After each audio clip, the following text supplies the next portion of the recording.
Қатонқарағай ауданында Ақсу ауылы бар. Мемлекеттік ұлттық табиғи паркке қарсы Ақсу филиалы орналасқан. Соның Ақбиік деген жерінде тұрмыз. Міне керемет 2 шақырымдық айналма иірілген тас жолы бар. Жоғарғы Катун, Верхний Катун дейді. Сондай бір елді мекенге бұғы мүйізімен булап емдейтін орталық бар дейді. База бар екен, керемет көрінісі. Міне сол жерге бара жатқан жайымыз. Төменде Ақсу ауылы. Табиғаты өте көркем, көрікті. Бір сөзбен айтып жеткізу, суреттеу өте мүмкін емес. Қандай ғажап мекен. Қалған көріністерді біздің хабарда болсаңыздар, біз көрсетуге тырысамыз. Бізден бірге болыңыздар.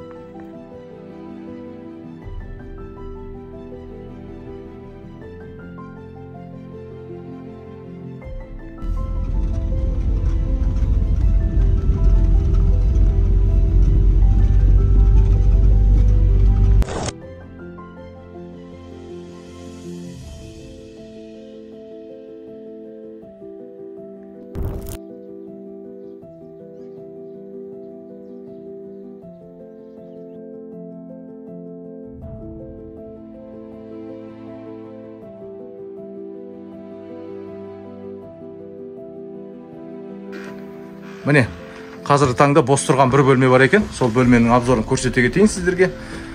Өте жанға жайлы, табиғи, барлығы ағаштан жасалған. Ағаштың иісінің өзі қандай керемет шығып тұрады. Міне таптаза төсек орын. Түнде салқын болса арнайы қосылатын пеш те бар. Міне шағын, қарапайым жағдайдағы жасалған бөлме. Міне ерлі-зайыптылар баласымен келетін болса да жағдай жасап қойған.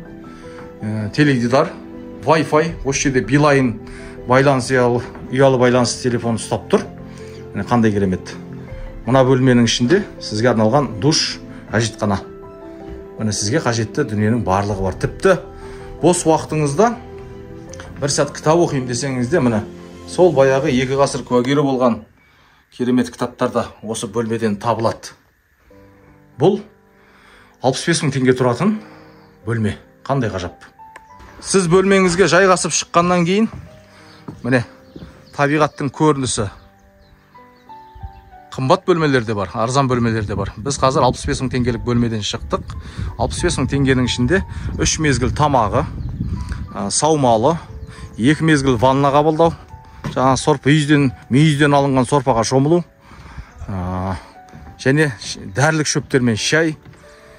Сол сіздің денсаулығыңызға қажетті бүкіл емдік шаралардың барлығы сол 65 мың теңгенің ішіне кіреді.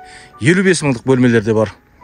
Мына тіпті балық аулайым дейтін балыққа қызығатын азаматтарға мына базаның төңірегінде өзен бар. Өзенде ерекше бауырсақтай тіл дәмі, тіл ұшында қалатын керемет қайталанбас балық, хариус балығын аулап, алысқа бармай-ақ осы өзеннің бойында балық аулап қуырып жеуге болады. Қандай керемет демалыс, табиғи. Барлық үйлер ағаштан табиғи жасалған.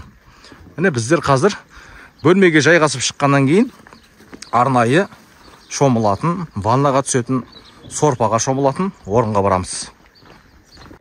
Міне мынандай да таза табиғи ағаштан жасалған үйлер. Бұл үйлерде 2 кісілік, 3 кісілік 9 адамға арналған үй. Міне жоғарыда мүйіз кептіретін жер, мүйіз қайнататын жер, барлығы осында. Мынау қадымғы адамдар шомылатын, ваннаны дайындайтын жер. Осында керемет Алмагүл деген апайымыз бар. Сол кісі бірлік сіздің қан қысымыңызды өлшеп, сорпаны дайындап, сізді неше уақыт жату керек ваннаға, соған айтып отыратын, бақылайтын апайымыз осы жерде жұмыс жасайды. Сол кісі міне мынандай ванналар дайындап қояды. Мына жерден кранды ашамыз. Сонда сізге арналған сорпа міне. Дайын сорпа ағып жатады. Осы ванналарға келіп, мынада неше түрлі дәрілік шөптер қосылады. Бұғының мүйізінен сорпа ағып келеді. Құм сағатпен есептеліп, осы ванна дайындалып, сіз 10-15 минут осыда жатасыз. Ыстық болып бара жатса, салқын су қосуға болады. Міне, қандай тамаша. Қандай керемет. Бұл ванналарға не үшін түседі?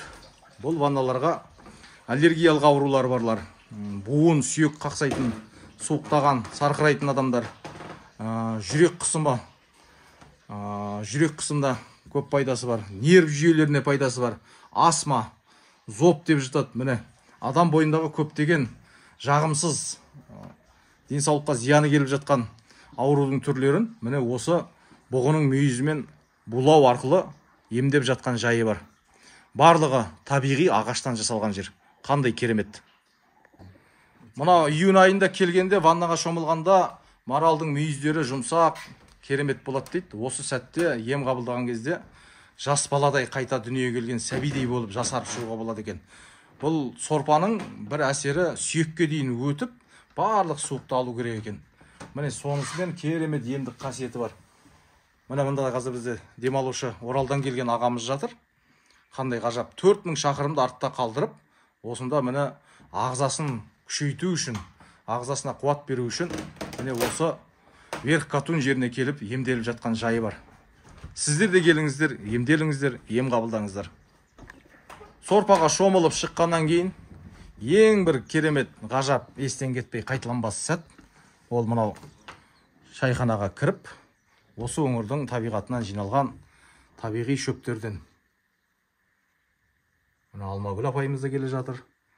Табиғи шөптерден сізге осы базаның өзінің пасекасынан шыққан балмен міне осылай шай дайындап қояды.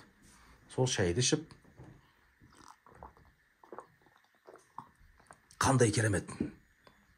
Терлеп, тепшіп, міне рауғаш варенесін жеп, тосабын жеп, бал жеп, барлығы табиғи.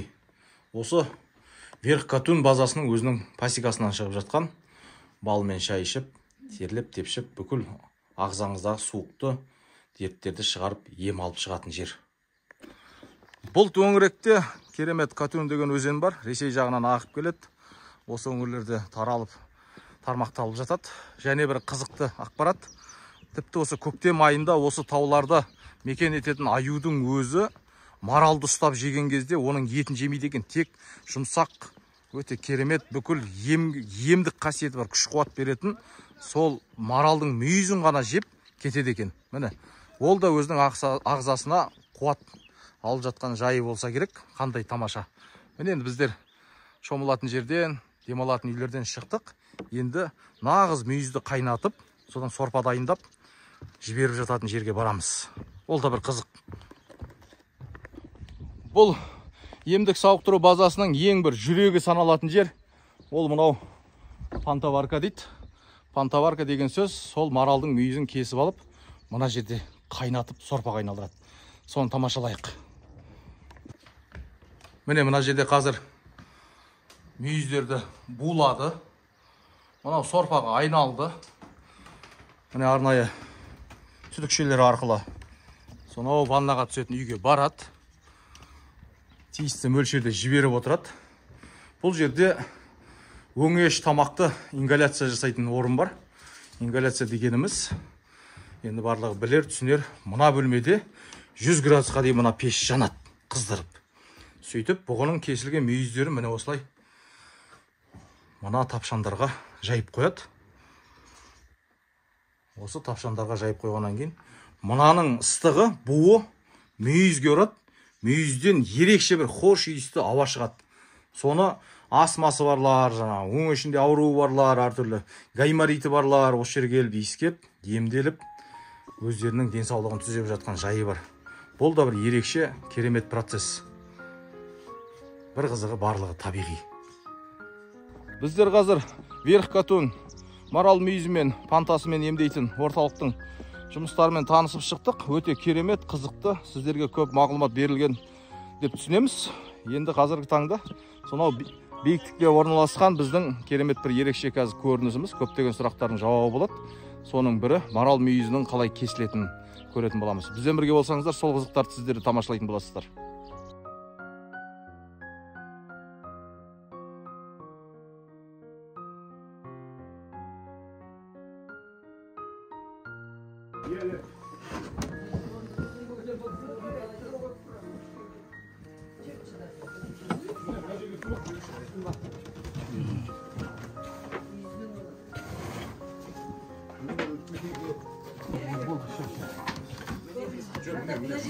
кіргізбейді адамдар. Пока мен бармыз.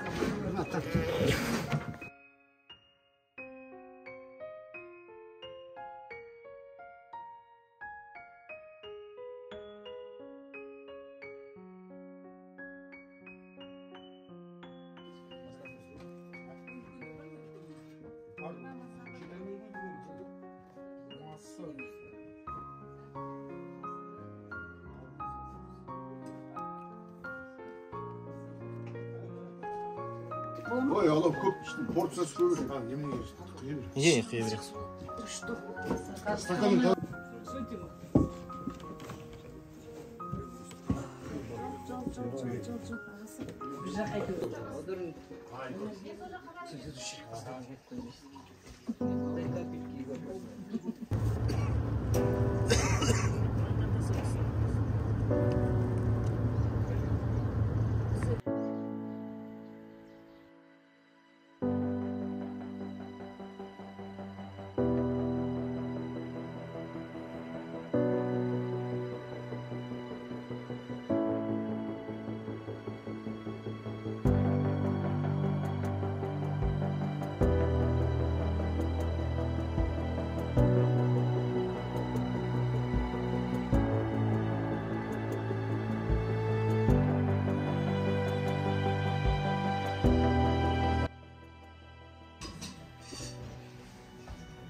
Міне Ақшарбақ ауылындағы Верхний Катунь Панта мен Евдеу базасында табиғатын көріп тамашалап, міне енді сол жерде Ақшарбақ деген палауды дайындауға кірістік.